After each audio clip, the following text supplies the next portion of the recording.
All right, so we are on our way to K-Talk radio stations to do this morning show. I'm actually really excited because our special guest today is a gentleman by the name of Ned Scanchi. He's a real estate developer. He has a lot of stuff that he does. He owns a lot of apartment buildings. He owns strip malls, but he's also a real estate developer, and we've never had a real estate developer yet on the show.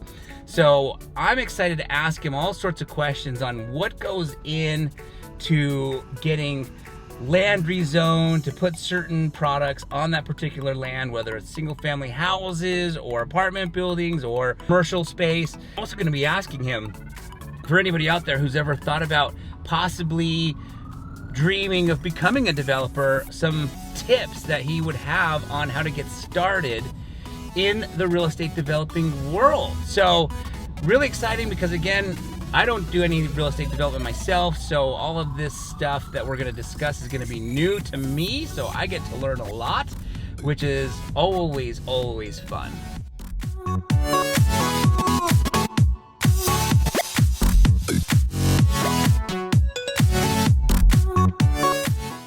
Good morning, everybody. You are listening to K-Talk Radio, 1640 AM. This is the show, Utah Home Sweet Home. I'm your host, Yoshi Shiraki, and our special guest is Ned Scanchi.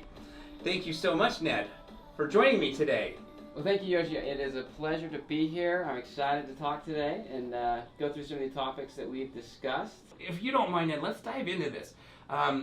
What have you seen developers do that works well when working with cities and communities on a development? It was interesting. When I first started getting into development, I approached a mentor of mine who was a big developer, and I said, so hey, I'm looking at rezoning this project to try and make this work. And his initial response was, don't rezone. It's not worth the brain damage or the time. I said, okay, but I wanted the experience, I wanted to go through it. So we started looking at existing zoning, find out what that is, and then you find out what you're wanting to build, what your vision is for the project. And you look at what zoning would fit for that. So, and then one of the most important steps of this is working with the city. When you get a property, what I would recommend right out of the gate is go and talk to the city planners or the city council and find out what their vision is for this area of the city. Got it. Are they looking for more housing, more commercial buildings? What type of zoning are they looking for? And see how that fits with the neighborhood. Gotcha. So communication, really a developer and the city and the community really should act like partners. Got it. And as they work together to come up with what is going to work well in this site, Yes. what is going to contribute to making the community better, and how does that fit with the city's vision. Community and the city often look at developers as kind of these selfish, greedy, and I think our attitude generally as we've approached development, our group, is we're long-term owners. Yes. We want to hold the property, and so we're really interested in how that area and the city develops. Got and it. what's going on there to create that community. Gotcha. We had a building that was next to a shopping center, and that shopping center had a sloped roof, and snow would slide off that roof. Oh. So we're trying to get this zoning on a new building. And Yes. this guy comes out and says, hey, I want you guys to do something about the snow that's falling off this roof over here. And so just out of nowhere. Yeah. And it's like, we have nothing to do with that. That's interesting. He just is like, I mean, yeah, that you always have nothing to do with that roof and snow falling on it. Right. You think, let's take Los Angeles, for example, because we know that's super populated.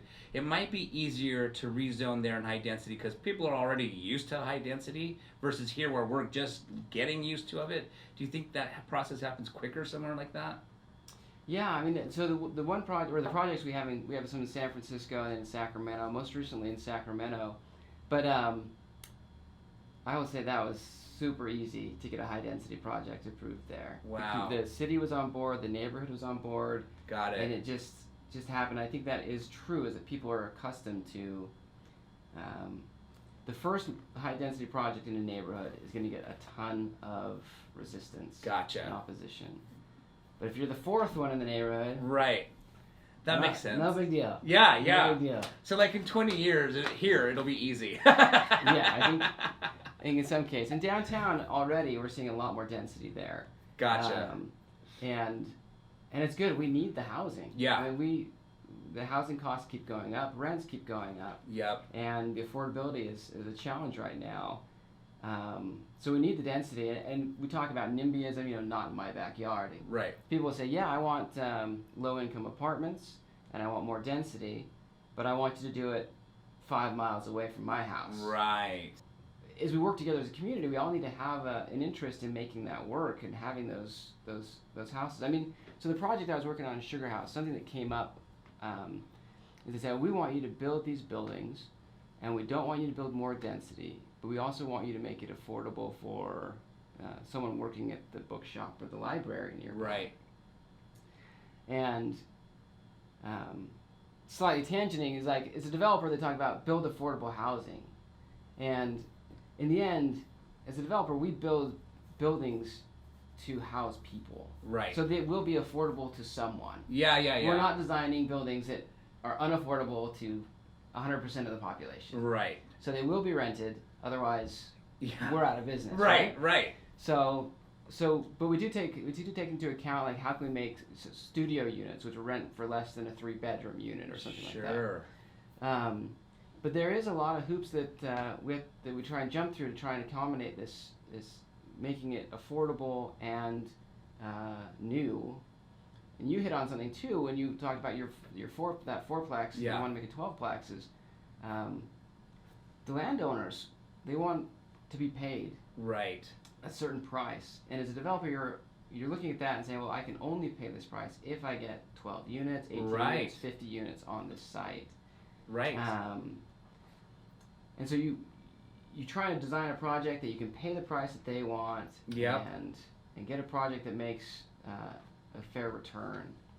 And I will say too, getting off on a few different topics, but development doesn't have the huge returns that people often think Sure. there are there. Yeah. I think there's been a few projects that I've gone through, the time, energy, and risk that were involved. Yes. And we finished with it, and I'm thinking, man, we should have just bought an existing building, because the Right. returns were about the same Right. on a risk-adjusted basis. Got it. You have been listening to K-Talk Radio 1640 AM. This is the show, Utah Home Sweet Home. Ned, thank you so much again for joining me today and sharing. Thank you. It's been fun. I really appreciate it. I hope everybody out there has a spectacular rest of the day. All right, guys, we just got done with the radio show, and today we had a guest, Ned Scanchi, in the house who was discussing real estate development, but it is restaurant review time. So what we thought we would do is we'd go try a restaurant that most people, I should say probably if you grew up in Salt Lake, you already know about it. If you are traveling, though, through Salt Lake, you're on vacation in Salt Lake, or you just moved here and you're looking for a good burger, Crown Burger, one of my favorite burgers in Salt Lake. Place that we're going to go do a restaurant review now. I already know I love it, but I want to show those of you who don't know about Crown Burger how good it is. They've got a staple burger there called the Crown Burger, so that is what I will order, since that is the name of the restaurant. And so we're going to head over there, do a quick restaurant review. I'm not sure what Bailey will get, but we'll share our thoughts on Crown Burger's food.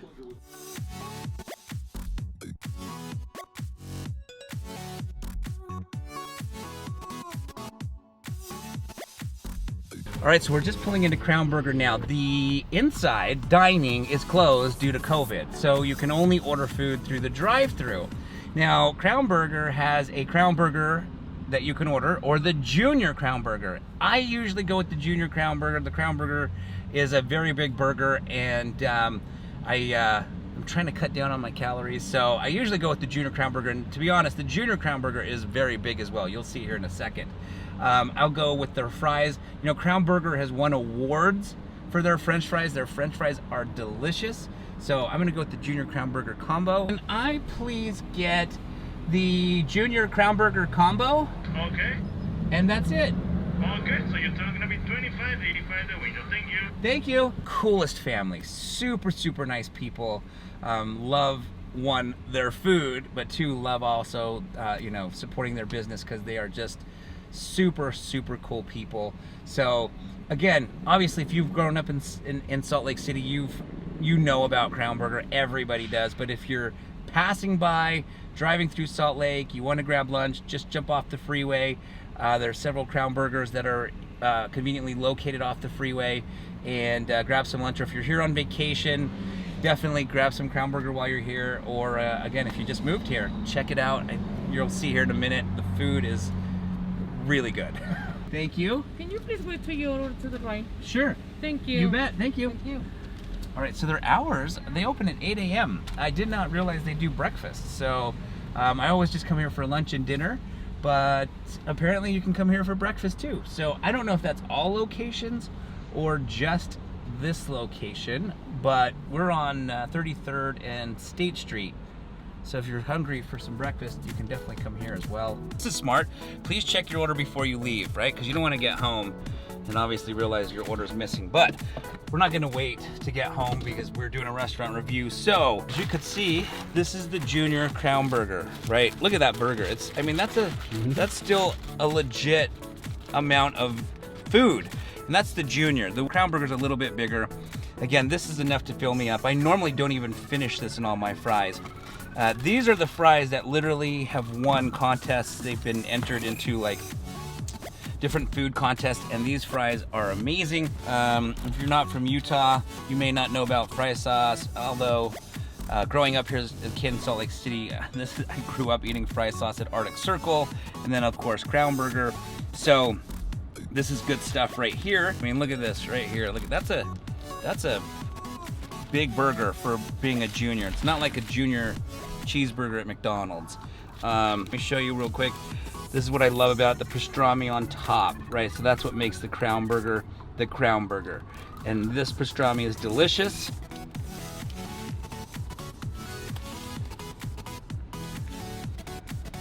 Like I said, this is one of my favorite burgers in town.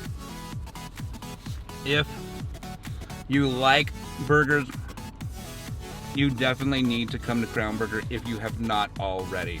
So we're gonna hammer down this meal, and I will share a final thought once we're done.